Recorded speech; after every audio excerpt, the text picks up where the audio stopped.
Next June 27th is the Feast of the Sacred Heart. This devotion is not simply a tradition from the past, but an invitation to encounter the human and divine love of Christ that continues to burn for the world today.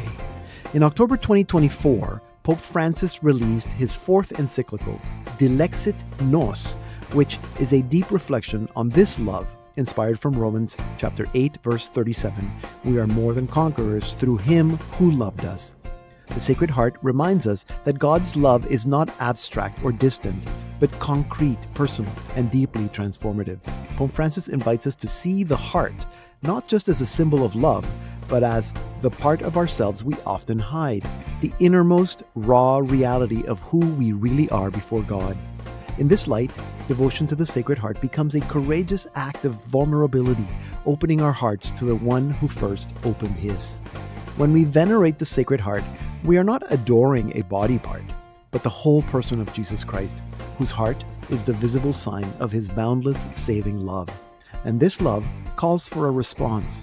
Pope Francis urges us to live this devotion through tangible acts, receiving communion on First Fridays, spending an hour in adoration on Thursdays, and most of all, by loving one another. In a world often paralyzed by indifference, the Sacred Heart revives our ability to care, to serve, and to hope.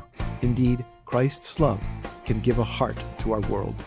May the Sacred Heart of Jesus, pierced yet overflowing with mercy, teach us to love deeply, heal courageously, and walk together towards a more just and fraternal world. I'm Deacon Pedro, and this is the Salt and Light Hour.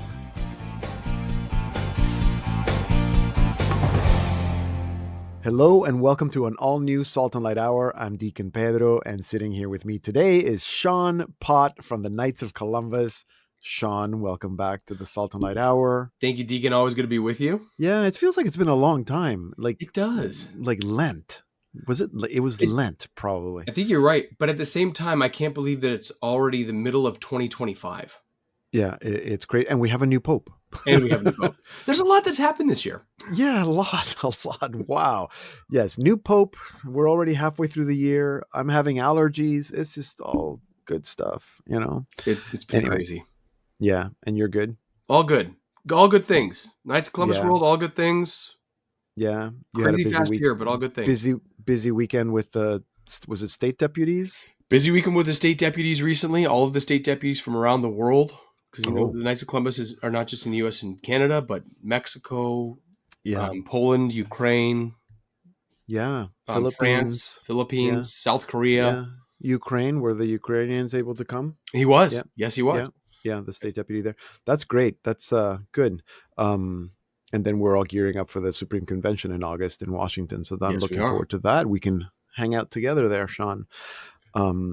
Today on our program, Mr. Pott, we are going to be joined by Gillian Kantor, and she has a segment. I don't know if you've ever been on when she's on. She has a segment. It's a parenting segment, but instead of giving it tips on what parents can learn, like teach their kids, she says what she learned from her kids and how that kind of helps her with her relationship with God.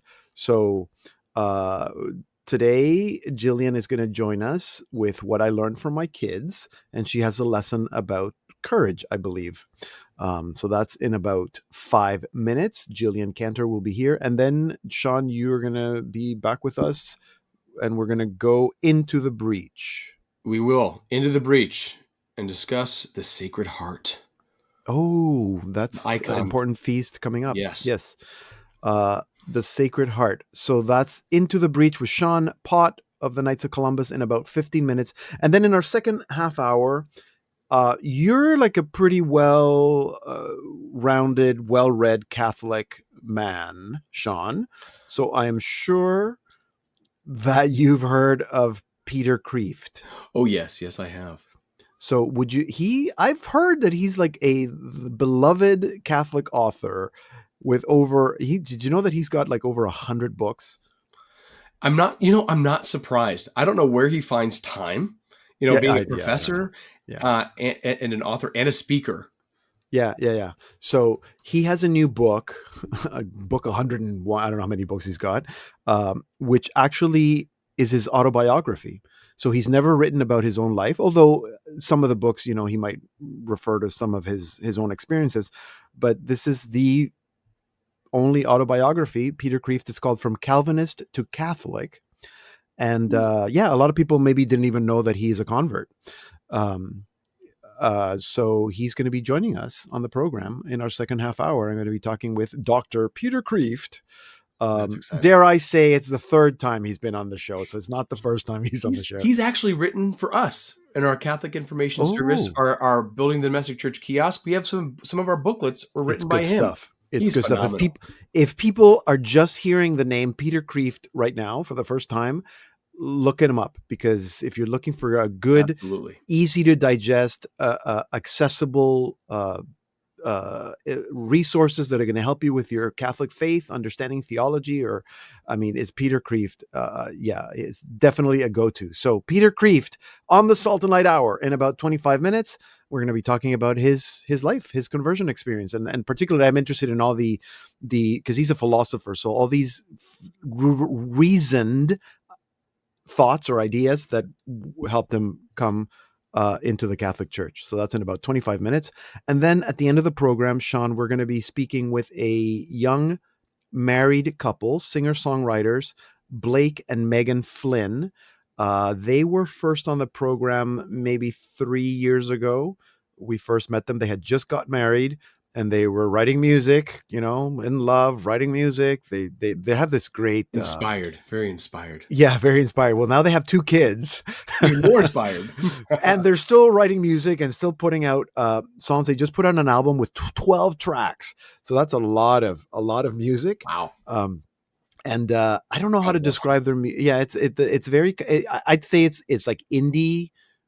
I actually don't even know how to describe their music. It's folk, maybe folk music. Yeah, but it's got some pop, kind of even rock. I don't even know exactly where it would fall as a genre, but we're gonna get to listen to some of it, so our listeners can try to figure out for themselves. So we're gonna be speaking with Blake and Megan Flynn about their new album. The album's called Feel Something, and that's gonna be in about 40 minutes or so. And if people are not going to be around that long to listen to the program, you can always go to our website, slmedia.org, click on podcasts, and that's where you can listen to all the Salt and Light Hour episodes ever. And of course, you can also get the Salt and Light Hour wherever you get your podcasts. And you can also listen to the Salt and Light Hour on the Salt and Light Plus app. So no excuses, Sean, for missing the show. So let's start with a song. Here is Flynn with The Edge from their new album, Feel Something. Tell me what you're thinking about. I wish I could turn around, but I can't now. I'm just jumping off the edge. You probably think I'm overwhelmed. I couldn't even help myself. I'm too scared. I let myself into my head. I've been thinking about you too much lately. I wish I could help myself. And it kinda drives me crazy. All those feelings that I felt. Seems like everything I had before just got left up there on a shelf. But who cares? I'm probably gonna lose my head. You got me jumping off the edge.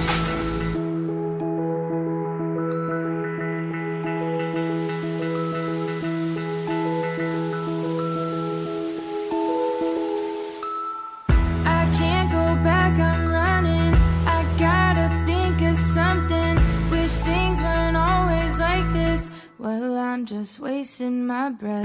I never saw it coming. I've got a problem trusting. Guess it was all for nothing. 'Cause I'm just wasting. I've been thinking about you too much lately. I wish I could help myself. And it kinda drives me crazy. All those feelings that I felt. Seems like everything I had before just got left up there on a shelf. But who cares? Probably gonna lose my head.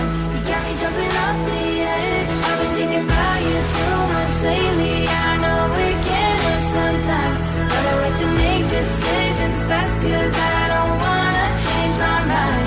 Seems like everything that I go into, I just go into it blind. But who cares? I'm probably jumping off the edge.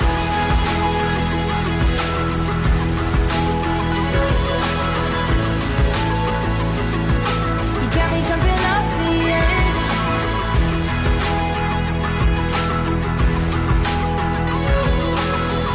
I'm probably gonna lose my head. You got me jumping off the edge.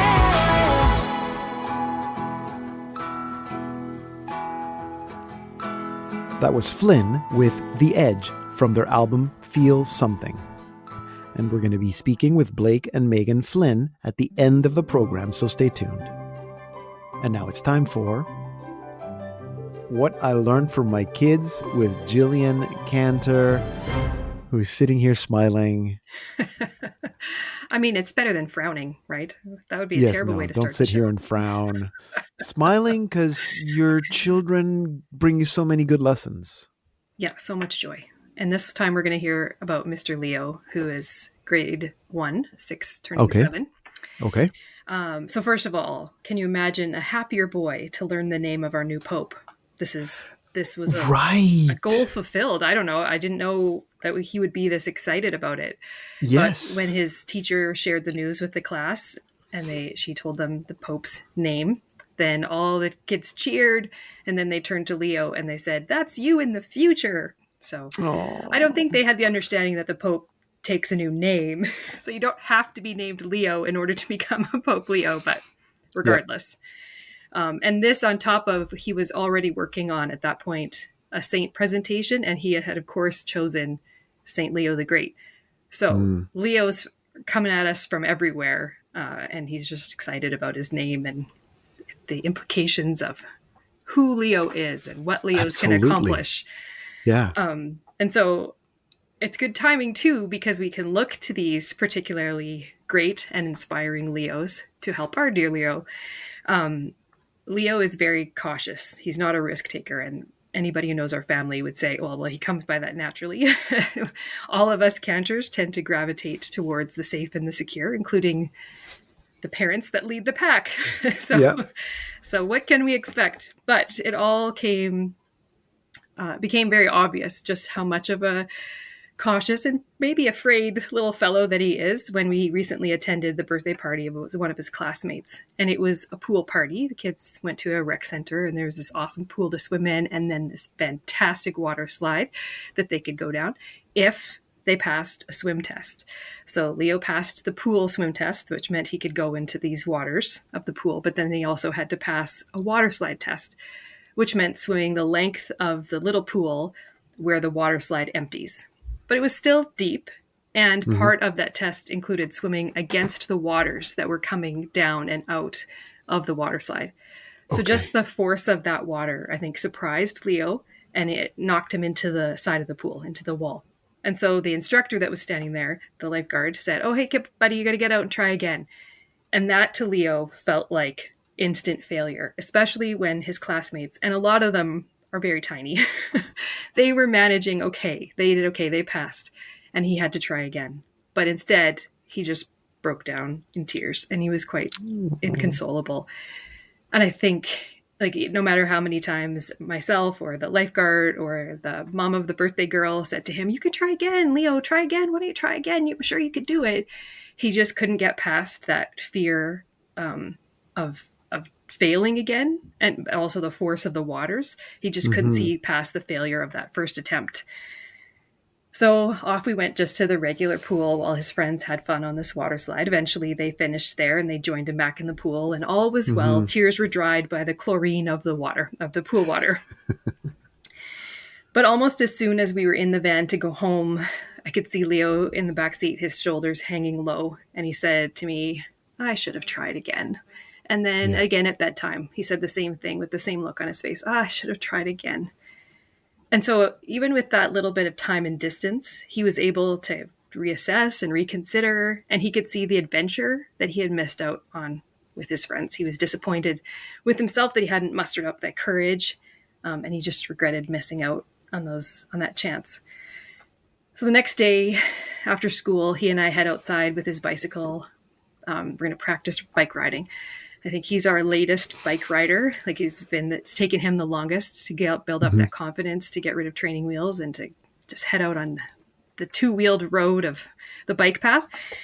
And then I think it's the same thing. He just lacks that, I guess, sense of confidence and courage, and just it's a risk, right? It's a risk to head out on 2 wheels, to tip over and to fall, and it's easier to stay on the ground. It's easier to go on your scooter. It's easier to just not try at all. But that day, what I heard come out of Leo's mouth really surprised me, and it was the sweetest little pep talk I've ever heard anyone ever give. And he just kept saying to himself, and it was like this whisper that I wasn't supposed to hear. He's like, I can do this. I got this. Be brave. Be confident. He just kept repeating those things over and over again. And I wondered if it was just from that experience of a few days ago where he realized what he had missed out on by not trying again. And so this time he knew if he wanted to continue on with this adventure of bike riding, which would lead to adventures in life, that he had to let go and do these things, to be brave and be confident, and tell himself that he can do it. So he was willing just to take a few more risks because of that past experience. But the thing that I wonder about myself, am I willing to take a few more risks because of my past experiences? I think David and I, as parents, I wonder if we've been setting the example for our kids to be more cautious. And I think it comes out of being very practical. Like, we've been given these children and we want to raise them well and keep them safe. And so you naturally, I guess, maybe pass off a few of the more risk-taking adventures or even qualities in your own self in order to keep them safe. We're very comfortable, we're hesitant, very practical. We're scared of disrupting what works for us. And maybe we've stopped challenging ourselves and putting ourselves out there in new situations to learn new things. And maybe it's a bit cliche too, like, okay, well, we're older now. We've had our time. We were young once. We dreamed and we traveled and had big goals and big plans for ourselves as both single people and then as a young married couple. But then we had a family, and to an extent, we continued some of those adventures and some of those dreamings like we did. And I look back at it now and I'm like, what were we thinking? Soon after Jane, our 5th, was born, she was 2 months old and we packed all the kids up in an RV and drove across the country. Like, I look back at those pictures, I'm like, wow, that was very unlike me to take that on. But what an experience we had. And to be honest, the kids were so little that that's not a memory that they really carry, but it sure is one that I carry. And it was a beautiful time in our life. And as a couple, David and I, just the things we learned and got to experience with our kids, I will remember that joyfully forever. So we did have those moments, but busyness of schedule, just so much going on. We haven't taken on those same big dreamings and big adventures because we're just so focused on the day-to-day to-do list. And I think this isn't unique. It's not just our family. We can always feel like parents can just in general feel a bit stuck in a rut sometimes as the practicalities and responsibilities and the to-do list take over. But that's not what I want to instill in my kids necessarily. Like, of course, I still want them to be responsible and dutiful citizens, but I also don't want them to forget to dream. And most importantly, I don't want them to forget to dream with God. We talk about it all the time. God's got a plan for your life. But when we say that, this isn't a schedule of day-to-day things or very certain specific goals for occupation or even a vocation. God has dreams and desires for us that exceed the confines of a calendar and a to-do list, and they don't expire. We don't have a best before date where we get too old and then Jesus just is like, okay, your time's up. We've stopped dreaming. Just do your regular things now.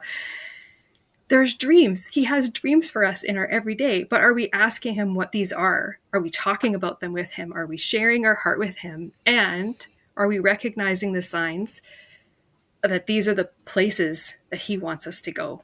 And my answer is no. I really think I forgot to dream with God, and I forgot to teach my kids that. But fortunately, it's not too late to learn a lesson.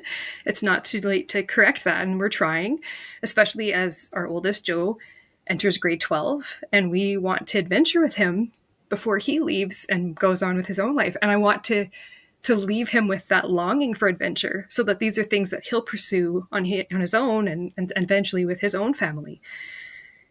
So as a family, we've cooked up a big one with God. And of course, it's just in big dreamings and just seems like a crazy goal. And we don't know if it will come to fruition.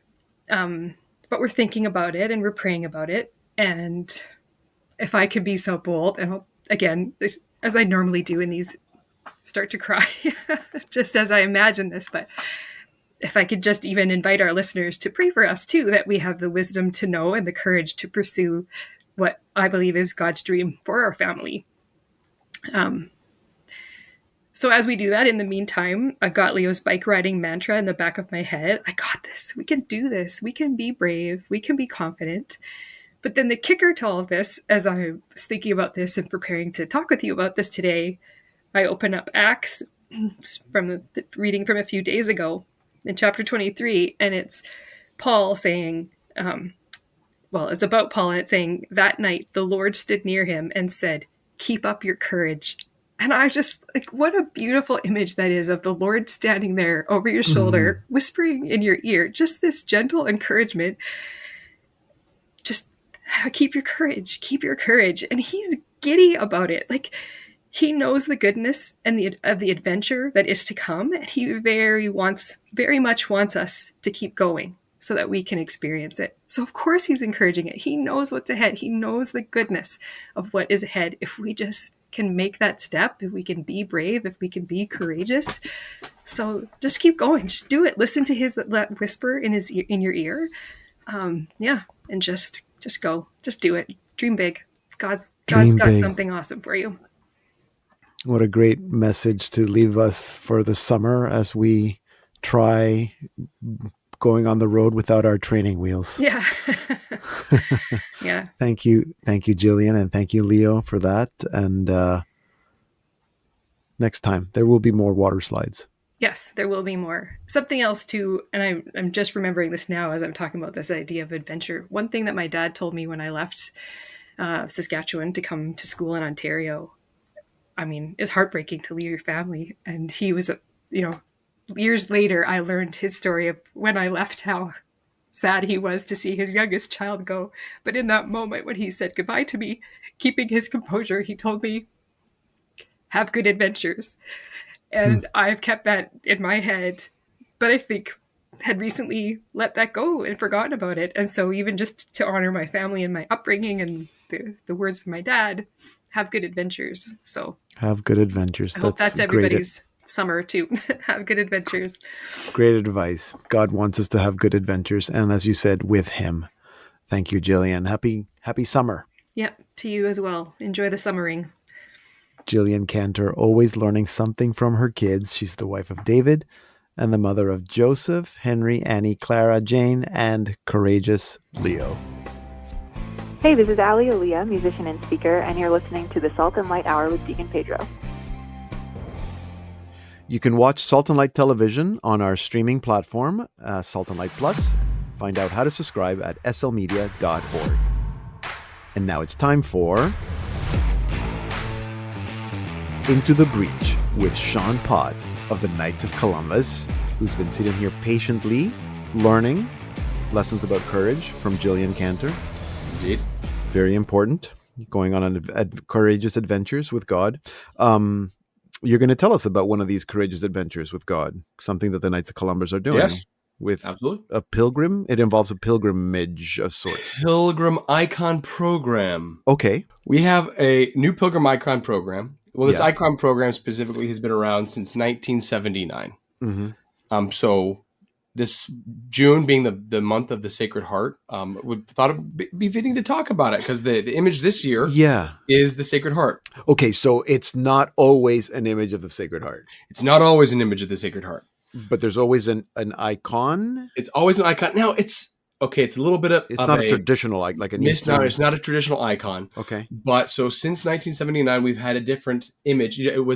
Traditionally, it was always of Mary, until we brought in an image of the Holy Cross, this the Holy Family. Oh, okay. I remember the Holy Family a few years ago. The Year of the Family. Yeah. Right. Yes, exactly. Yeah. The Year of the Family. We did St. Joseph for the Year of St. Joseph. Right. And that actually was the first time we really, I mean, not the first time, but where we realized we needed to change the name because it was a Marian pilgrimage program. I understand. We changed the name. So if people are familiar with the program but haven't heard of the name change, it was the Year of St. Joseph. We changed it to a pilgrim icon.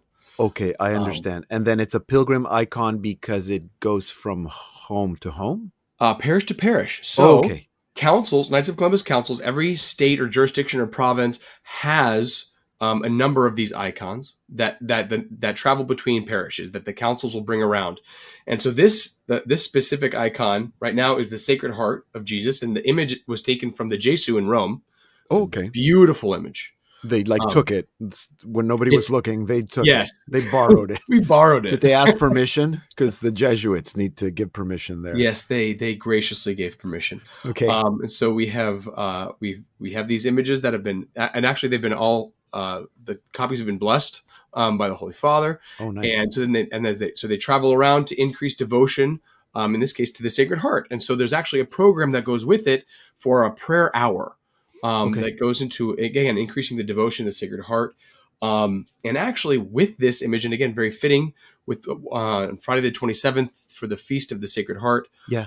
For that feast day or even beyond, we have alongside the program, we have an enthronement ceremony for the Sacred Heart for families that want to do an enthronement of the Sacred Heart for their families in their house. So, okay. So is this the actual icon, like the actual image that came from the Jesu in Rome that's actually traveling from parish to parish, or do you have copies that go to multiple parishes at the same time? They're copies. They would not part with the original artwork. For a while. Yeah. Okay. I was going to say it's a dumb question, but it's actually not a dumb question. No, it's not a dumb question at all. So there are multiple replicas. Yes. In every state, province where the Knights of Columbus are. So there are, I think we had over 300 made. So they're traveling around. So if your parish, if your Knights of Columbus Council is bringing one in, or you can ask when it's coming, it might not be this month, but over the course of this next year. But it's a beautiful prayer service, and part of it is a litany to the Sacred Heart, prayers to the Sacred Heart, and where we dive into even the Divine Mercy Chaplet and looking at the mercy that flows from our Lord's Sacred Heart. Okay, so this is something again that the Knights of Columbus can offer to a whole parish, because obviously this would not be limited to members of the Knights of Columbus. Something for the whole parish, an event to bring them together, to help the parish grow in devotion to the Sacred Heart, but also grow in faith. So, how does that work? Like, let's say I'm a knight in my council. My council hasn't been talking about it. Maybe they don't even know this is happening. How do we request this? Do we have to go through our state, or how does that work? Just so the local council, every state council has a icon chairman who should know where they are at any given moment. Okay. And the council should know how to get a hold of them. So if you talk to any representative of the council and the council leadership, they can get in touch and should know when the icon is coming to the parish. Okay. And we'll have coordinated with the pastor to set up this time of the icon is usually displayed in the church body of the church, and everyone is welcome to come for that hour of prayer. Yeah. Okay. I understand.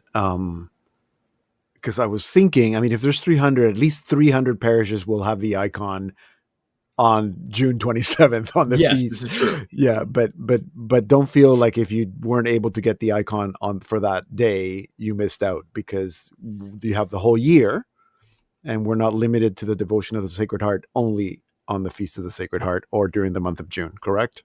Very true. Considering that my parish is Sacred Heart Parish. It's the name of the parish.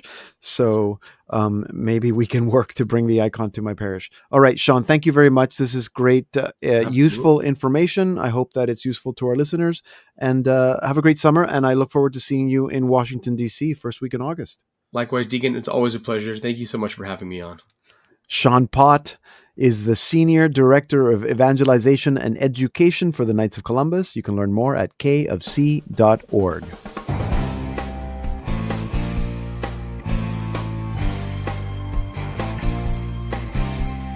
Coming up in our second half hour, a featured conversation with beloved Catholic author Peter Kreeft, and we reconnect with singer-songwriter married couple Blake and Megan Flynn. So stay tuned.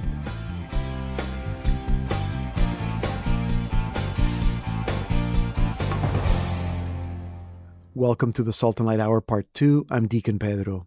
I'm sure that many of you have heard of Peter Kreeft. As you have looked up books and authors to help you deepen your Catholic faith, you probably came across one of his over 100 books. Perhaps you've heard Peter Kreeft. Maybe you had him as a professor at Boston College, or maybe you heard my conversations with him in 2017 and 2013 on this program. But perhaps you didn't know that he is a convert. Peter Kreeft has just published his autobiography titled From Calvinist to Catholic, in which he tells his own story and shares some of the ideas that brought him to the Catholic Church. To find out more, earlier this week, I had a chance to speak with Peter Kreeft. Dr. Kreeft, welcome back to the Salt and Light Hour. Thank you very much. Glad to be here. I have to say, you might not remember, but you and I spoke in 2017 about your book, Catholics and Protestants, and we had previously spoken in 2013 about Jacob's Ladder. I can't believe that was so long ago. And it made me think that in Jacob's Ladder, which is a book that I love, by the way, you spoke about the steps. I believe it was 10 steps to truth. And it made me wonder if some of those steps were the same steps that maybe brought you or started maybe bringing you into the Catholic Church. Yes, in two ways. The steps were logical and the steps were mainly historical. That is, historical facts. Yeah, tell us more. Well, the scientific method is not limited to science. It comes from common sense, and it is applicable to many things, including many aspects of religion. So when I discovered that it is a historical fact that Christ established a visible single church with apostolic authority and traced its record through history, I concluded that the Catholic Church was the church that Christ established, and not the Reformed Church or the Calvinist Church or any of the other breakoffs. Right. Would you say that journey began before you even knew that you were being drawn into the Catholic Church? No, the being drawn began before the conscious journey. I think my first Catholic thought was about the age of 8 when I first visited St. Patrick's Cathedral and said, "This is amazing beauty. This is heavenly beauty." Oh, wow. And I asked my father, how can, this is a wrong church, isn't it? Oh, yes, it's a terrible church. It's the whore of Babylon. I said, well, how can it be so beautiful? Yeah. And he had no answer. And then later I read in a totally uncomprehending way some of the mystics, especially St. John of the Cross. And I said, this is magnificent. I don't fully understand it, but this is not trash. This is like Mount Everest. It's sorry to interrupt, but I find that so interesting, and that I would think that you're a man of reason, you like logic, you're a philosopher, but it's amazing that it was the beauty that was maybe the first place where that journey began. Beauty, I think Bishop Robert Barron likes to say this: beauty is the point of the arrow of both goodness and truth. It hits us in the heart, and we don't throw up defenses to it. We can throw up rationalizing to arguments, and we can throw up moralizing or the desire to escape from moralizing to commandments, but we can throw up nothing against beauty. That's so true. It's like water. It comes under the castle walls and invades, even though the drawbridge is down. Yeah. And I'm also intrigued by the fact that you said that when you started consciously looking into the Catholic Church, that it was the history and not so much, again, those philosophical ideas, because I presume, I mean, can I say that you're a lover of Socrates, and Yes. that some of those Socratic ideas or methods were also influencing you or bringing you closer to the Catholic Church? Oh, yes, but they were not distinctive. A lot of good Protestants are also very good philosophers and lovers of Socrates and so on.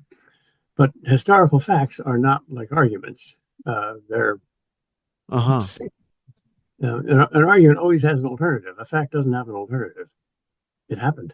Yeah. I think that I can also say that you were clearly very influenced by C.S. Lewis and maybe Tolkien.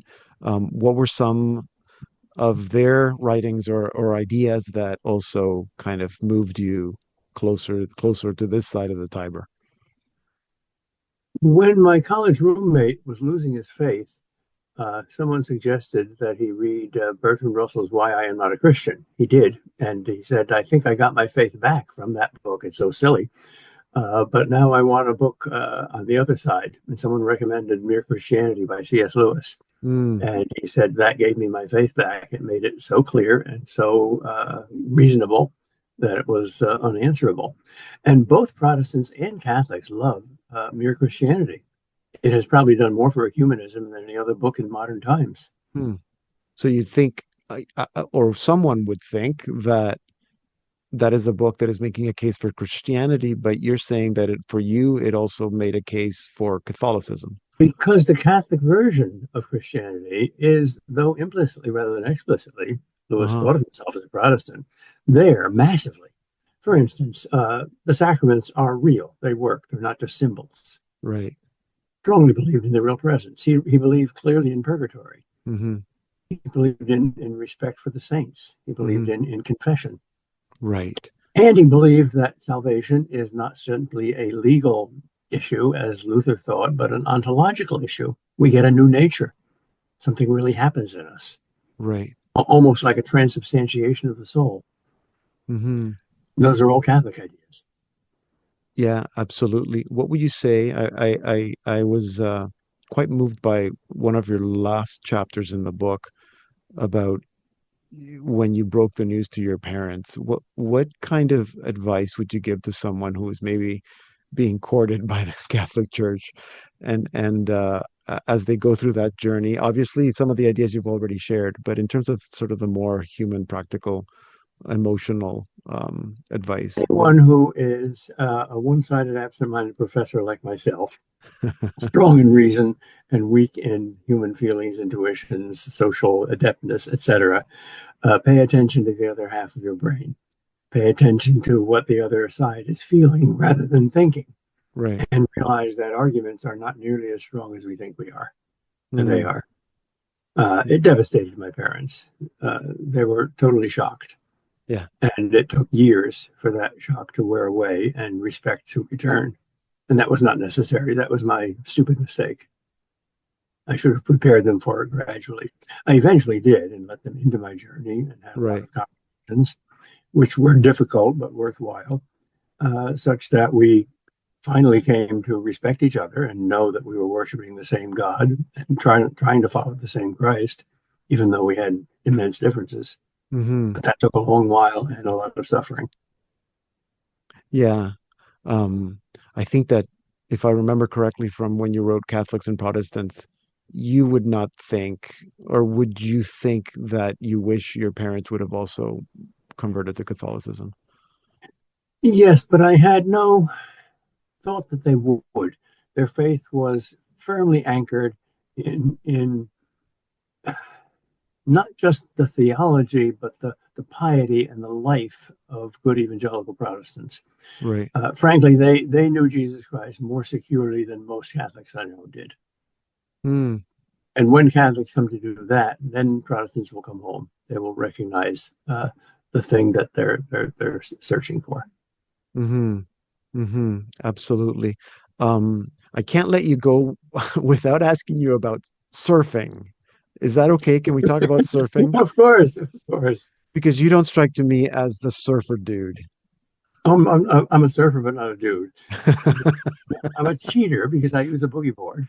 Okay. But you can do almost anything on a boogie board that you can do on a regular surfboard.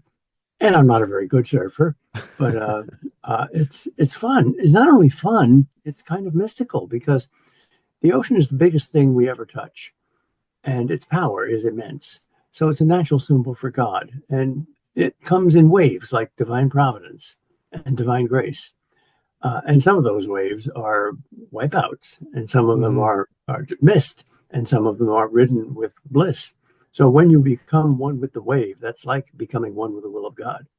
So I think that's a good physical symbol for sanctity and what we're doing in heaven forever. Yeah, that's a great analogy. I'm not a surfer myself. I've never tried it, but maybe you've planted the seed in my heart to take up surfing. Maybe lastly, Dr. Kreeft, we have a new Pope, Pope Leo the 14th. What are your thoughts? Praise the Lord. The Holy Spirit knows what he's doing. Leo is a Amen. wonderful name. He knows the task that is in front of him, a very difficult task of uniting the church, and he will do it. He is doing it. Bravo. Bravo indeed. Thank you so much for these words and for telling us a little bit about your life. I'm kind of glad we didn't talk more because I want people to go get the book From Calvinist to Catholic, and then they can find out all those wonderful stories about your growing up and coming into the Catholic Church. Dr. Peter Kreeft, thank you so much for sharing with us a little bit about your life today. And thank you for letting me do that. God bless you and your work. Thank you, you too. Dr. Peter Kreeft is a professor of philosophy at Boston College. He is the author of over 100 books. His latest, From Calvinist to Catholic, is published by Ignatius. Here now is Flynn with And from their new album, Feel Something.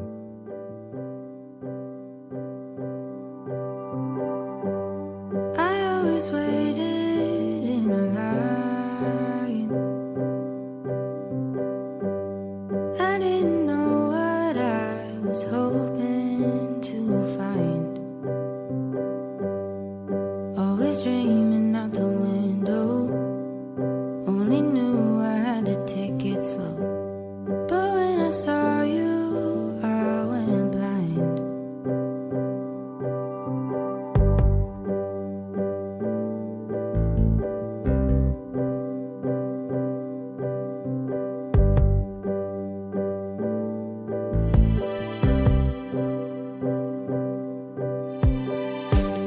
I always wasted my time, spending my whole life pretending I was fine, holding back and wishing I could, never really knowing where I stood. But when I saw you, I went blind. The scars that were made before you will never go away, always leaving me on end. I hope you can understand. The scars that were made before you will never go away, always leaving me on end. I hope you can understand.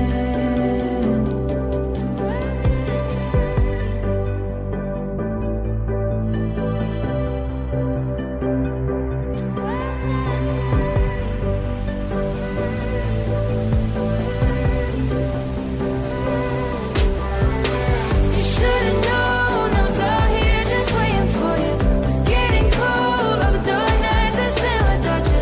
Out on the road, I was throwing stones. I can't live without you. I can't live without you, babe. You should've known I was out here just waiting for you. It was getting cold, all the dark nights I spent without you. Out on the road, I was throwing stones. We're listening to Flynn with And from their new album, Feel Something. We met Blake and Megan Flynn in 2022 when they had just gotten married, and they had been releasing several singles and had over 100,000 streams on Spotify. Their music is a unique blend of, I don't even know what. It's hard to pinpoint, but it's good, with clever, catchy, and memorable lyrics and a great sound. It's no surprise that they are so successful. Blake and Megan now have 2 children, and they have just released a full album titled Feel Something. And so, to tell us more, I am now joined by Blake and Megan Flynn and their children, apparently. How are you guys? Welcome back to the Salt and Light Hour. Doing great. How are you? I'm good. Congratulations on baby number 2, right? Yes. Thank you. So, but the one that we're hearing is your oldest. Yes, he's our oldest, and we just had a daughter in May. Okay, congratulations on that. So, because I was going to start out by asking what's new, but I guess that's new. Yep, that's what we've been up to. But you still managed to put out an album. Yes. It's been over the course of a long period of time, but we just finished up the album this year about a month ago, and the whole thing is out now. It's 12 songs long, but it has been quite the process. Yeah, I can imagine, and we're going to talk about that for a second. But so last time we spoke, which was, I don't know when that was, 2022 or something, you had just gotten married. Mhm. And you guys were telling me how you co-write. So everything you do is you're co-writing. Is that still the same dynamic here? Still married, still co-writing? It's definitely still married, still co-writing, I would say. This album I feel like was a lot more of like taking turns writing. Like Blake would write one and I would write one. Do you agree? Oh, okay. Yeah. I think there are multiple songs where we definitely still co-wrote, but then a couple different songs where I'd write a whole song and then she would do the same. So okay, that's interesting because I mean I haven't heard the whole album, but the tracks I've heard, they like you guys have very similar styles. Like I can't tell who wrote what. Yeah. And in terms of, I guess, production, like, are you thinking? Because I still can't really quite pinpoint your musical style. I'm still trying to. Is it like it's like there's a blend of something there, but I'm not quite sure what it is. How would you describe your musical style? Yeah, I think we would describe it as we've been compared to we are the Catholic chain smokers. That's what we have heard from different people, which is they're a big pop, electronic group. Okay. And yeah, we're kind of an indie pop, electronic musical style, I guess. I feel like it changes a lot too. Like our certain songs are a certain style, and I think it's because we kind of just make what we feel like, and sometimes it doesn't always like fit in together. You know what I mean? Yeah, and that's probably why I can't quite pinpoint it. I don't know if I would go with electronic, but yeah, I mean, I can hear that in there. So this new album, Feel Something, that's the title of the album. Where I'm always intrigued about album titles and where that comes from, and all I can think is like Megan, like you were pregnant for like 9 months while you guys were writing, and now you have a second child, and like does the Feel Something have anything to do with that kind of stage of your lives? Actually, no, which is crazy. But we wrote a lot of this album back in 2022. 2019 to 2022. It was really a long span. Yeah, we recorded it in 2022, I think. So I wasn't even pregnant yet. And with our first child either. And so I feel like it was more so like relationship based. What do you think about it? Yeah, I think a lot of our songs revolve around relationships, whether they're happy or maybe struggling, and that's kind of where we pull our inspiration from. It's mostly from the people around us and watching people in our lives. Even though we write pretty sad relationship songs, we're in like a happy marriage, and we've been together for coming up on like 8 years, I think, and so we write a lot of breakup songs, but we're doing, sometimes people check on us like, are you guys okay? These songs are really sad. And that's just kind of what comes out, I guess. But no, that's good. I actually, I would have said that there's relationship songs. That seems to be a lot of your very, very common, even from before when you were writing singles or putting out singles. But themes like, what is it that you being with you makes me messed up, or you make me messed up. That could not necessarily be a good thing. Right. If we're right. messed Exactly. up in the right context. I suppose it could be like, you make me messed up in a good way, I guess. Right. So tell me about the title, Why Feel Something? Well, I feel like a lot of the songs, it's interesting because we're 26 now. And when we started writing some of these songs, like we were like 20 years old, almost, some of them, so like our lives have just changed so much. But I feel like Feel Something kind of came out of like a lot of our songs are about maybe the things that a lot of people feel inside, but you're kind of scared to say out loud, like or you don't want to admit, or I don't know. I just found a lot of the things we wrote like are things that maybe I wouldn't tell anybody that I was feeling, and just kind of hold them inside. And then instead of that, like just kind of owning the idea of letting things out and talking to someone and sharing feelings, and just like, it's okay to feel something. And I think, I don't know, at least like how I grew up, I feel like a lot of the people around me and me myself also felt like I couldn't really fully, and I know you felt that way too at times, like just not allowed to feel certain things. But I don't know, as an adult, I just feel like I look and I think you can't really help how you feel about situations. So like, you might as well lean into it.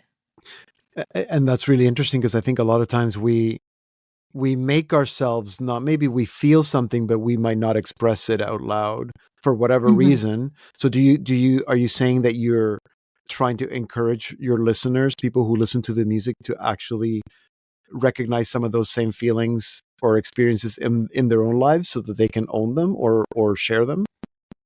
I would say absolutely. Yeah. Like just wanting people to feel comfortable talking about things. We're both very empathetic people. So we love talking about like feelings and deep thoughts rather than like surface level things. So, and I feel like we end up having a lot of deep conversations with people about like feelings and stuff, and trying to like validate and just say, what you're going through is hard, and we totally, we're here for you. And yeah, I feel like it's kind of just a little letter to our listeners of like, you're seen and your feelings are like fair, and like we feel them too. You know what I mean? Yeah, that's so good. And I think music is a great avenue for that kind of experience. So all these songs you guys have been writing, like you were writing songs, 12 songs is a lot of songs. Can I just say that? Yeah. So are you still writing? Are you constant, or have things slowed down with 2 children? Are you thinking of continue putting out more singles, or working on a new album? What's next? Yeah, things have slowed down, just as, the priority has shifted a little bit, but we're definitely still writing and finding time to do that. And, we have about 6 or 7 songs that are pretty close to being ready to, come out as singles. They just need some work here and there, and we definitely plan on recording more and putting those singles out. Well, I look forward to that, to more relationship songs and not so many breakup songs, as you guys. We are trying to shift our focus to be a little bit more happy. Yeah. A little more happy, maybe, maybe some children, some diaper changing songs. How's that? Exactly. Yes. Some parenting, maybe. Silly songs for the kids. Megan, Blake, it's so good to reconnect with you guys. I'm so happy to hear your music, because again, it's such great music, even though we can't really quite pinpoint it. Maybe that's why it's so good. And congratulations again on the young family, and I hope to stay in touch, and that you guys can come back on the show soon. Yes, thank you so much. Thanks for having us, and it was good to see you. Yes, God bless. You can find Flynn on your social media and listen to their music on all streaming platforms. Their new album, Feel Something, is published by Novum Records. If you missed any part of this interview, or you want to listen to it again, head on over to slmedia.org/podcast. All our programs are archived there. Here now to take us out is Flynn with Messed Up from their new album, Feel Something. I've been chasing all the thoughts in my head, but I'm stuck 'cause they're racing, levitating. You got my mind messed up. I've been waiting for the day that you say that you got a replacement. You're impatient. You got my mind messed up. You're spending too much time and I'm trying to drown the memories. Can't sleep, I'm terrified and I can't seem to find the remedy. Was a fool, now I know how these things really go. You're a stranger in my ear. You're spending too much time and I'm trying to drown the memories.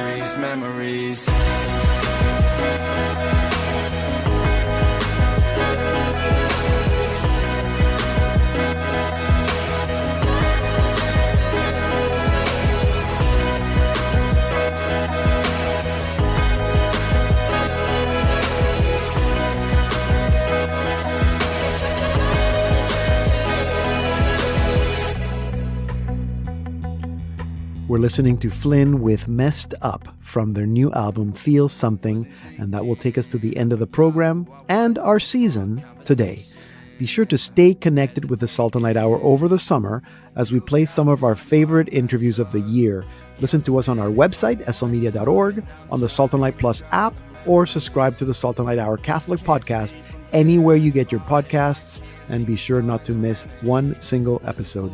If you do subscribe, please leave a comment and maybe give us lots of stars so that others can also find the program. This week, let's continue to pray for peace in Ukraine and peace in the Holy Land and also in all the regions where there is conflict and violence. Let's pray for the spirit of courage to go on wonderful adventures this summer by the hand of God. Let's pray for a deeper devotion to the Sacred Heart and for greater unity between Christians. Let's also pray for all young marriages and families as they go into these summer months. Thank you for listening and for being with us all this year. Have a wonderful summer. I'm Deacon Pedro, and this has been the Salt and Light Hour.